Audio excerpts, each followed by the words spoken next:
На первый взгляд симулятор выглядит как обычная компьютерная игра. На самом деле это одна из самых эффективных частей обучения, которая дает необходимые навыки для управления дроном. Блок лекций с подробным изложением всех технических аспектов, а также практическая часть. Именно так проходит обучение операторов беспилотных летательных аппаратов. Значит, будем учиться переключать каналы и сетку видеопередатчика с помощью пульта. Доступно доносит материал оператор беспилотных систем с позывным «Кузнец». Именно он при помощи FPV-дрона пресек бегство украинских неонацистов с территории Клебанбыкского водохранилища. Операторы должны хорошо и уверенно держать дрон, выполнять четко зависание, проходить проемы окон, дверей, делать змейку, тоннель. И вижу результаты.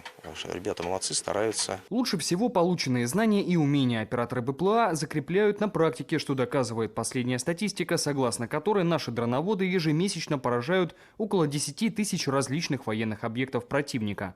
Сейчас военнослужащие готовят гексакоптер к выполнению боевых задач. Одна такая птица способна переносить на себе груз до 10 килограммов, забираясь на приличное расстояние, что является особо эффективным средством на поле боя. Смерть, сходящая с небес – один из девизов этих суровых парней, которые регулярно равняют с землей технику, живую силу и позиции ВСУ. Оператор БПЛА с позывным «Дизель» говорит, что пораженные цели просто перестали считать. В данный момент мы работаем на Константиновском направлении, а цели поражаем, как обычно. Позицию противника, блиндажи разбираем, закидываем. Затем напарник мой, так скажем, на втором дроне уже их гоняет по полю. Либо работаем с ВОГами, поражаем силу противника. Бойцы говорят, что количество и эффективность применения дронов наша армия продолжает неуклонно расти. И эти расчеты представляют штатное подразделение нового рода войск – войска беспилотных систем вооруженных сил России.